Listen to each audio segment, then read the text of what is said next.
quand la parole de Dieu entre dans votre vie et que vous recevez la paix que Jésus donne par sa parole et par le Saint-Esprit, plus vous marchez dans la lumière de celle-ci, plus elle grandit. Et il est dit que l'augmentation de sa domination, l'augmentation de son règne dans votre vie, l'augmentation de son gouvernement dans votre vie, il n'y aura pas de fin à cette augmentation. Vous continuez simplement à vous étendre dans votre vie de tous les côtés. Vous ne pouvez jamais devenir plus petit. Vous ne pouvez que devenir plus grand. Donc, ce que je partage avec vous est quelque chose en quoi vous pouvez avoir confiance. C'est quelque chose sur lequel vous pouvez fonder votre vie. Vous ne pouvez que devenir plus grand et plus grand et plus grand. Alléluia! Et vous savez, bien des fois, lorsque nous étudions ou entendons que nous pouvons tout faire en Christ, nous nous demandons pourquoi nous n'y arrivons pas. Pourquoi n'ai-je pas obtenu le travail? Pourquoi avons-nous perdu le bébé? Pourquoi avons-nous perdu la grossesse? Pourquoi avons-nous perdu cette admission? Je pensais avoir été accepté dans cette école. Pourquoi avons-nous perdu la maison? Pourquoi avons-nous perdu la voiture? Pourquoi n'avons-nous pas réussi? Nous avons prié pour l'homme, mais il est quand même mort. Pourquoi est-il mort? Nous avons tout essayé. C'est le genre de situation dans laquelle les disciples se sont retrouvés ce jour-là. Et ils sont venus à Jésus et lui ont demandé, « Maître, pourquoi ne pouvons-nous pas chasser le démon ?» Parce qu'ils avaient tout fait ce qu'ils avaient vu Jésus faire. Sinon, ils ne lui auraient pas demandé. Ils pensaient avoir tout fait. Ils avaient fait tout ce qu'il avait dit lorsqu'il chassait les démons. Et puis quand il est venu, quand il a chassé le démon, ils se sont demandé, « Eh bien, mais c'est exactement ce que nous avons fait. Alors pourquoi n'avons-nous pas réussi à le chasser? » Jésus n'a rien fait de différent de ce qu'ils ont fait quand il est venu. Sinon, ils auraient dit, « Oh maître, nous comprenons maintenant, nous voyons maintenant. Il y a quelque chose que tu as fait et que nous n'avons pas fait. » Mais au contraire, ils l'ont observé. Et quand il a terminé, ils ont dit, « Mais nous avons fait la même chose. Pourquoi n'avons-nous pas réussi à le chasser? » Alléluia. Eh bien, Jésus avait quelque chose qu'il n'avait pas vu. Et vous savez souvent, c'est quelque chose que nous ne voyons pas parce que nous avons beaucoup d'idées préconçues dans nos vies. Et parfois, nous le regardons de manière étroite. Mais regardez ce verset 20. Jésus leur dit, c'est à cause de votre incrédulité. Avez-vous vu cela? Il a dit, c'est à cause de votre incrédulité. En d'autres termes, tout est possible. Si cela n'a pas fonctionné, c'était par manque de foi. Point final. La foi fonctionne toujours. Si vous aviez de la foi comme un grain de sénévé, vous direz à cette montagne, déplace-toi d'ici à cet endroit, et elle se déplacerait. Ne revenez pas en disant, eh bien, je l'ai dit et cela n'a pas fonctionné. Quand vous dites cela, vous dites à Jésus, Maître, tu n'as pas tout à fait raison. Je sais mieux que toi. J'ai dit ce que tu as dit de dire et cela n'a pas marché. Vous dites à Jésus qu'il a menti. Jésus n'a pas dit, quand vous dites à la montagne de se déplacer, regardez et voyez-la partir. Il a dit, quand vous lui demandez de partir, elle part. Vous devez agir comme si c'était parti. Vous devez parler comme si c'était parti. Si vous avez de la foi comme un grain de sénévé, vous direz à ce concert, sors de mon corps. Jésus n'a jamais menti à personne. Il n'a jamais exagéré ses paroles quand il parlait.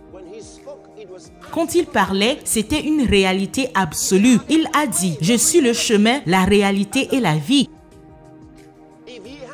Si vous avez de la foi comme un grain de sénévé, vous savez, il ne parle pas d'avoir une foi énorme. La foi ne vous est pas donnée en grande quantité, elle vous est donnée en petite quantité, comme une petite graine. Et tout le monde en a. Si vous êtes né de nouveau, vous avez la foi. La Bible dit qu'il a donné à chacun de nous, dans le corps de Christ, la mesure de foi. La mesure, il a utilisé un article défini. Il nous a donné la mesure de foi, la même pour tout le monde. Ensuite, vous faites grandir votre foi. Alléluia.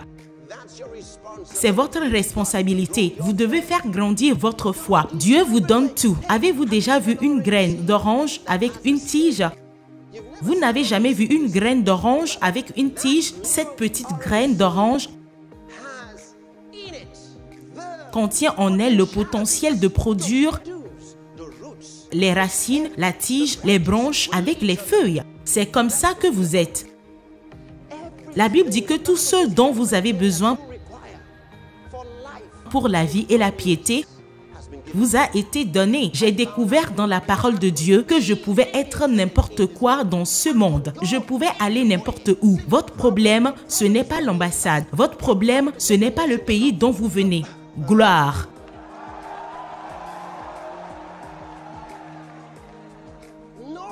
Personne n'est votre problème. Vous êtes votre propre problème.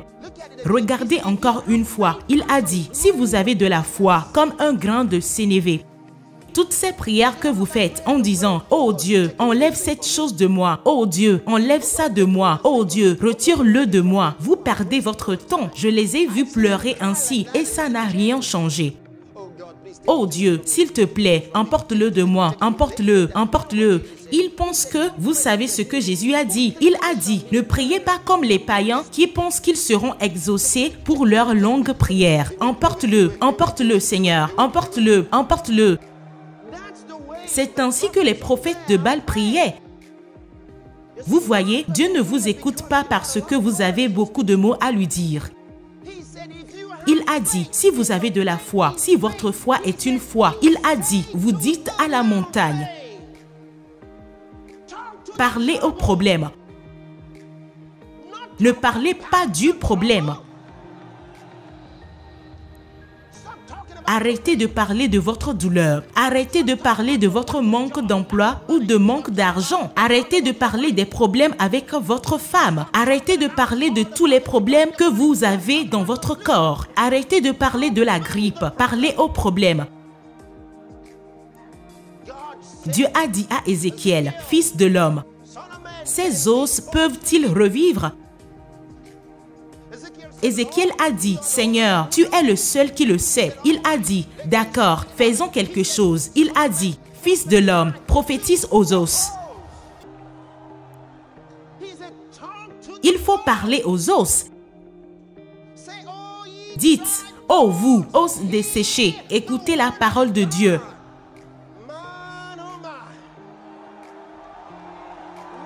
Waouh! Dieu nous fait toujours comprendre qu'il n'est pas le problème. Il est avec nous. Il a dit à Moïse, maintenant, étends ta main sur l'eau et divise-la. Il n'a pas dit, étends ta main sur l'eau et prie-moi pour que je divise la mer Rouge. Il a dit, Moïse, je veux que tu étendes ta main sur la mer Rouge et que tu la divises. Vas-y et fais-le. La fois suivante, quand il voulait de l'eau, il a dit, Moïse, dis au rocher de te donner de l'eau. Oh Dieu, cher Seigneur.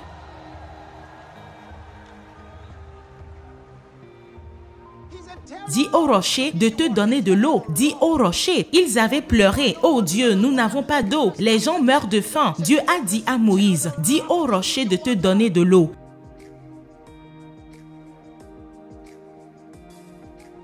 Maintenant, il dit à Ézéchiel, parle aux ossements. Ces ossements étaient très secs. Cela signifie que tout ce que Dieu a créé possède une intelligence.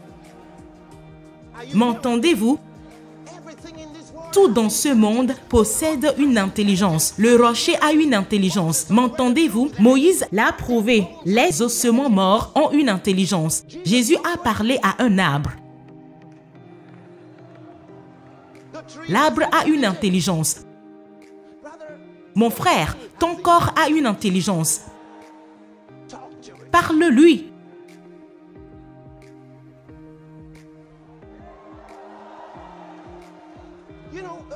Vous savez, dans de nombreux endroits, on a toujours besoin de conseils et de conseils parce qu'on n'entend pas toujours la parole de Dieu et toute la parole de Dieu. Ils doivent obtenir ces conseils dans ce domaine de leur vie et dans l'autre domaine de leur vie qui traverse des problèmes. Si vous recevez la parole de Dieu et agissez en conséquence, vous n'avez aucun problème.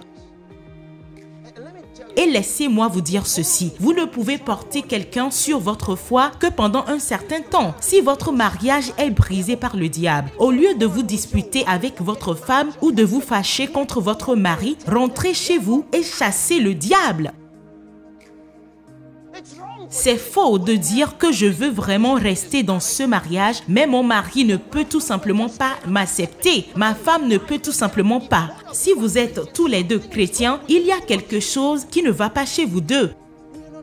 Nous ne sommes pas censés être des victimes. Il a dit, vous direz à cette montagne. Il n'a pas dit, vous combattrez la montagne. Il a dit, si vous avez la foi. Il dit, parlez. La mort et la vie sont au pouvoir de la langue, mon frère. Que vous viviez ou mouriez, c'est dans votre bouche.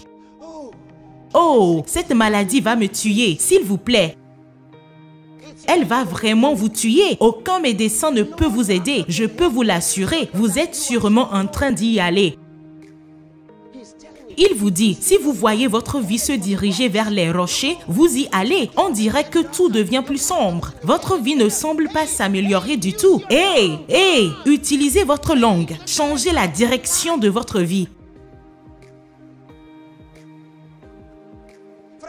Par exemple, quelqu'un a le VIH. Ne voyez-vous pas que vous vous dirigez vers la tombe? Vous y allez et vous pouvez voir que la façon dont vous allez, bientôt, ils vont emporter votre cercueil. Vous savez, ils vont creuser là-bas et ils vont vous y mettre.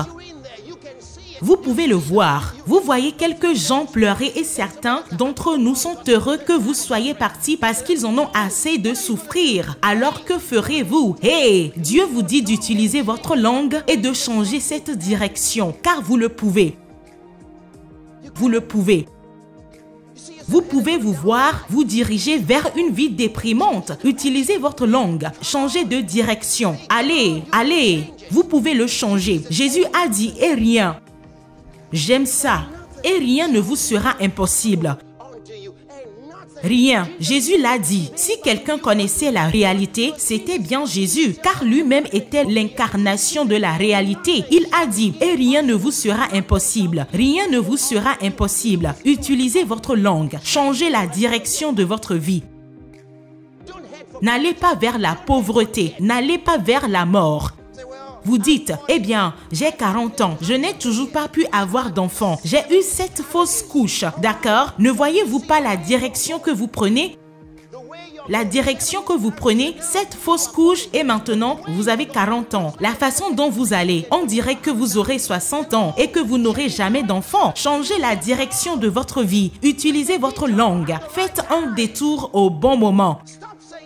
Arrêtez de dire que personne ne connaît le futur. Arrêtez de dire que tout ce qui sera, sera. Arrêtez de dire cela, car ce n'est pas vrai. Jésus a dit, si vous avez la foi, vous direz à cette montagne, ces blocages que vous avez dans vos trompes, vous direz à cela, oh gloire, ce mal, disent-ils, est dans votre sang. Vous direz à cela,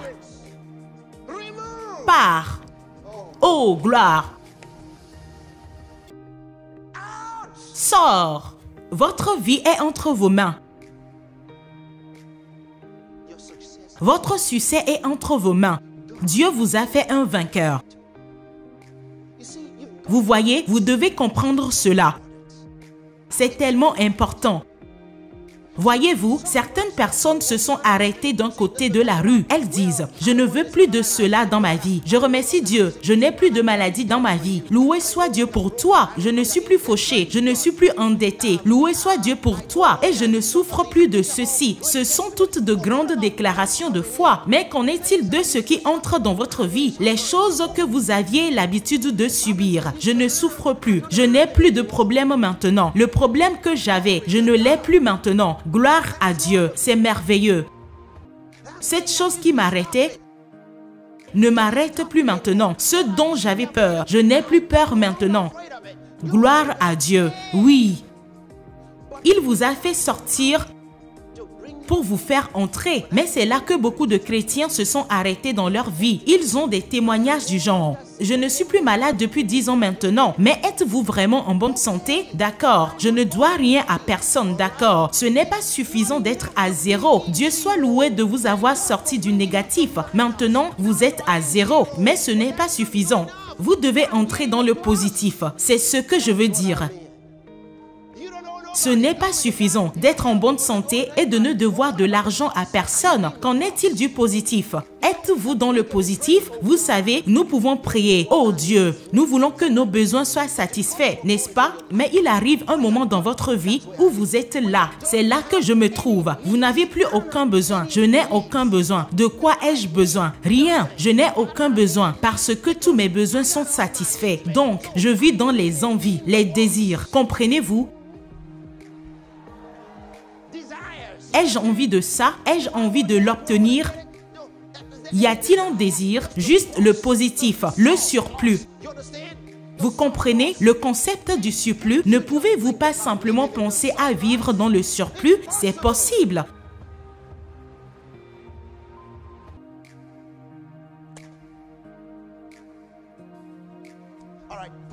D'accord, disons les choses autrement. Il y a un gars qui a une voiture avec 4 pneus et il est en voyage. Comment pensez-vous qu'il va prier? Cher Dieu, s'il te plaît, aide-moi, s'il te plaît. Je ne veux pas avoir de problème avec mes pneus parce que je n'ai pas de pneus de rechange. Alors, l'autre gars qui a un pneu de rechange sera plus confiant que celui qui n'en a pas. Alors, pourquoi cet autre gars prie-t-il? Oh mon Dieu, oh, s'il te plaît, ne me laisse pas avoir de problème avec mes pneus. L'autre gars est plus à l'aise. Mais si l'un des pneus éclate, il mettra le pneu de rechange. Si le voyage est encore long, alors il commence à prier. Vous comprenez? Mais il y a des voitures avec 2 pneus de rechange. Vous en êtes conscient? Vous devrez le savoir. Alors, ils en ont 2. Maintenant, celui-là sera plus confiant que le gars avec un pneu de rechange qui est plus confiant que celui qui n'en a pas du tout. C'est correct. Vous en êtes sûr que c'est correct? D'accord. Voyons ça du point de vue des étudiants. Il y a un étudiant qui prie à l'école. Les examens arrivent bientôt. Oh mon Dieu, je ne veux pas échouer. Je ne veux pas échouer. Il étudie pour ne pas échouer. Il y a un autre gars, il ne peut pas penser à échouer. Il n'a pas de problème avec l'échec. Il parle de vouloir obtenir des mentions A partout. Vous comprenez? Ce gars-là est différent. Maintenant, cet autre type, quand il a une mention D, il dit: oh, s'il obtient une mention C, il dira à tout le monde qu'il a une mention C. Je pensais que j'allais avoir une mention E. Gloire à Dieu. J'ai eu un C. Il y a un gars qui est en colère parce qu'on lui a donné un B ex aequo. Quoi? Il dit: B ex aequo? Moi? Pourquoi? Non. Vous comprenez?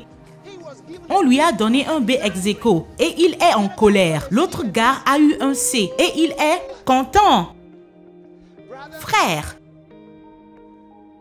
peu importe combien de mentions A vous avez eu à l'école ou de D ou quoi que ce soit, si vous avez un D dans la vie, ce n'est pas bon. La mention A est réelle dans la vie. Dites à quelqu'un: vous pouvez vivre dans le surplus. Oui. Ne vous contentez pas de vous en sortir tout juste. Ne vous contentez pas de vous en sortir tout juste. En fin de mois, votre argent est presque épuisé. Et puis, merci Jésus. Certains d'entre vous toujours à la traîne. Vous avez pris de l'argent à l'avance de votre bureau pour le mois prochain et le mois d'après. Vous avez pris de l'avance. Maintenant, vous remboursez et vous remboursez. Et vu la façon dont les choses se passent, on dira que vous ne pourrez jamais rembourser. Et vous pensez: Dieu, si je pouvais juste échapper à ce travail, si je pouvais quitter ce pays, je ne reviendrai jamais parce que vous savez combien vous devez. Puis-je vous dire quelque chose? Si vous allez en Amérique, vous serez toujours endetté. Pourquoi? La chose qui vous a mis dans l'endettement en premier lieu vous remettra dedans encore. Vous direz: non, non, non, j'ai retenu ma leçon. Non, non. Tu n'as pas compris parce que ta leçon n'est pas que tu n'étais pas assez intelligent. Ta langue t'a mis là. Si tu avais su que mon Dieu pourvoira à tous mes besoins selon sa richesse, selon sa gloire, selon ses richesses, écoute, selon ses richesses, pas selon l'économie. En Christ Jésus, écoutez, avez-vous déjà lu cela dans votre Bible? Première épître de Jean 4, verset 4. Vous, petits enfants, vous êtes de Dieu. Hey, avez-vous déjà vu ça? Qu'est-ce que ça signifie pour vous? Vous êtes de Dieu, vous êtes issus de Dieu. C'est ce qu'il dit. Il dit, vous, petits enfants, vous êtes de Dieu et vous les avez vaincus. Vous n'essayez pas de les vaincre. Il dit, vous les avez vaincus. Vous les avez vaincus. Vous les avez vaincus parce que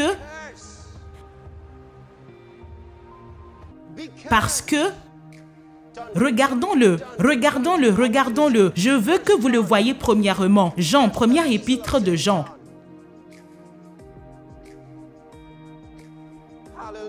Alléluia. Cela devait être votre méditation. Vous m'entendez? Si vous méditez sur la parole de Dieu, elle circulera dans votre veine. Regardez-le.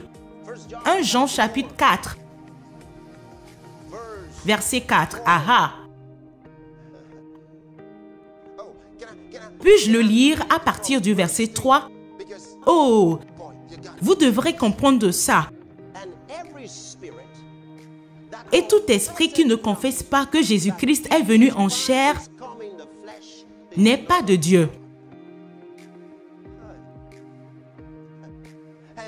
Et c'est cet esprit d'Antéchrist dont vous avez entendu dire qu'il viendrait. Et maintenant, il est déjà dans le monde. Il ne parle pas du fils de perdition qui viendra également en tant qu'Antéchrist. Mais il parle de l'esprit d'Antéchrist qui est déjà dans le monde. L'esprit d'Antéchrist qui s'oppose aux enfants de Dieu. Il lutte contre tout ce qui est divin et conforme à Christ dans votre travail, votre lieu de travail. Il lutte contre tout ce qui est divin. Que ce soit à la télévision ou ailleurs, il s'oppose aux choses de l'Esprit de Dieu. Il dit que vous avez déjà entendu parler de cet esprit qui viendrait. Il dit qu'il est dans le monde. Il agit maintenant dans le monde. Mais regardez ceci. Verset 4. Vous êtes de Dieu. Maintenant, cela ne signifie pas que vous êtes du côté de Dieu. Le texte grec original dit que vous êtes issus de Dieu. Vous êtes d'origine divine. Vous êtes sa reproduction. Alléluia. Vous êtes de Dieu, petits enfants, et vous les avez vaincus. Oh, merci Jésus. Vous les avez déjà vaincus, vous n'allez pas les vaincre. Ne priez pas pour les vaincre. Vous les avez déjà vaincus. Vous savez ce que Jésus a dit? Ils sont du monde. Vous n'êtes pas du monde, dit-il, parce que je vous ai choisi hors du monde. Ensuite, il a dit quelque chose. Il dit, dans le monde, vous aurez des tribulations, mais en moi, vous aurez la paix. Puis il a dit, soyez joyeux. J'ai vaincu le monde. Jésus a déjà vaincu le monde. Cela signifie le monde et ses systèmes. Et cela signifie tout ce que le monde peut produire. C'est la raison pour laquelle il a dit, aucune arme façonnée contre vous ne prospérera.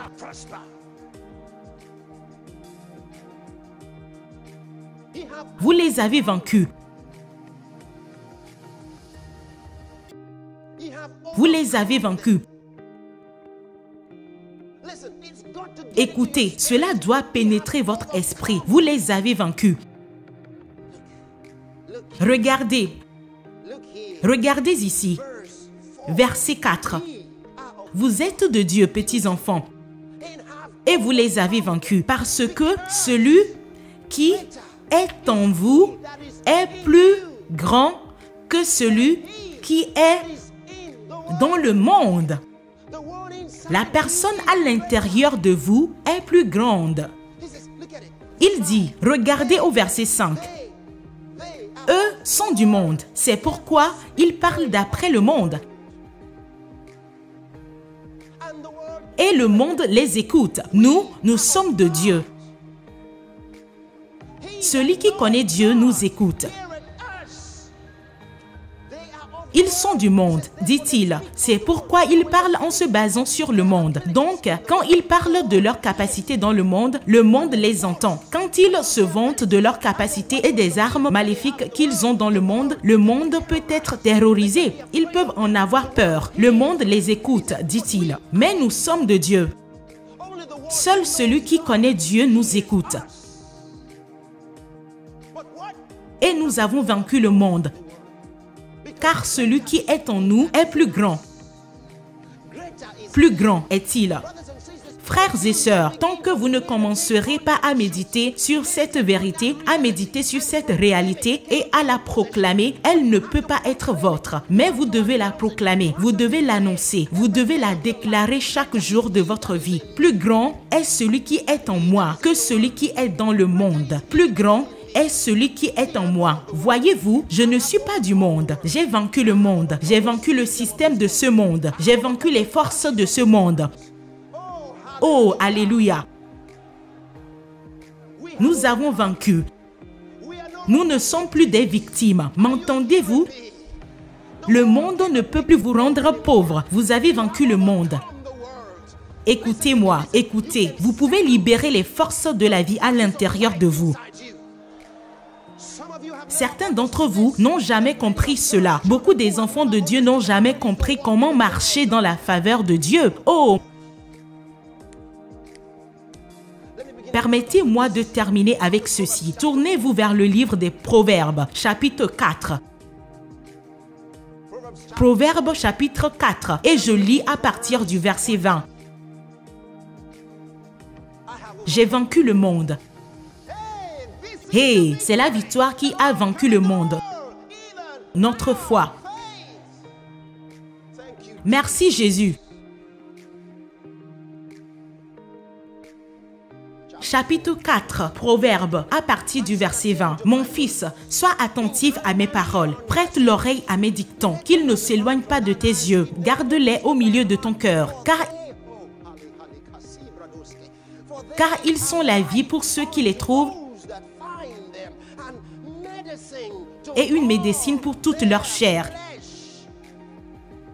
Il dit, prête l'oreille à mes dictons.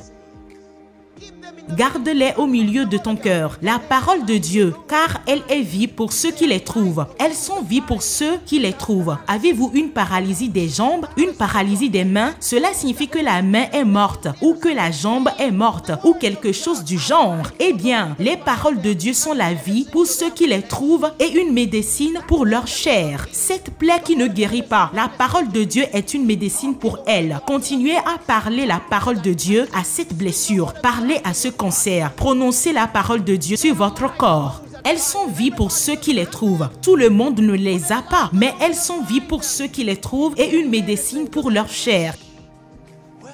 Eh bien, nous n'avons pas terminé. Maintenant, au verset 23, il dit, « Garde ton cœur avec toute diligence. Garde ton esprit. »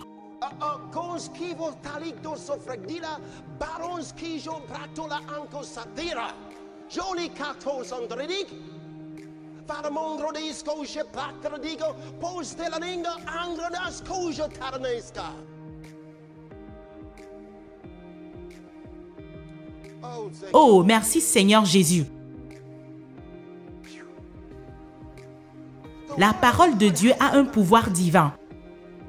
La parole de Dieu est le créateur du monde entier, le créateur de toute la terre, le créateur de l'univers. Si tu peux avoir confiance en la parole et la garder en toi, dit le Seigneur, rien ne pourra te résister avec succès. Merci Seigneur Jésus. Gloire à son nom pour toujours.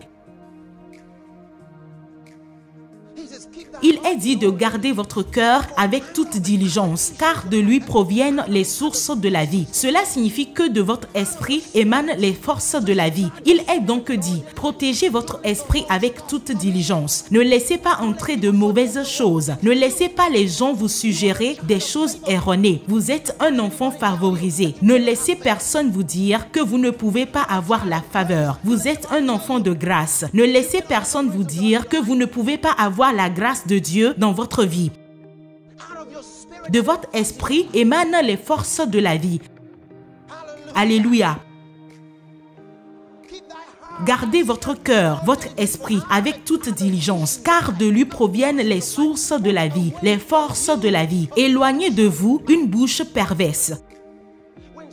Quand quelqu'un commence à vous dire des choses absurdes qui ne sont pas en accord avec la parole de Dieu, il est dit, éloignez-vous de vous une bouche tortueuse, perverse, une bouche qui dit que le contraire. N'écoutez pas la mauvaise personne, n'écoutez pas de mauvaises choses, ne lisez pas de mauvais matériaux, car ils pollueront votre esprit et de votre esprit proviennent les forces de la vie. Vous pouvez libérer les forces de la vie et quand vous libérez les forces de la vie, il y aura des gens là-bas qui chercheront à vous aider. Ils ne comprendront pas pourquoi, mais ils sentiront le besoin de faire quelque chose pour vous. Je vous le dis, vous êtes un roi dans cette vie. Comprenez que vous n'êtes pas une personne ordinaire. Et vous êtes de Dieu, cher enfant, et vous avez vaincu le monde, car celui qui est en vous est plus grand que celui qui est dans le monde.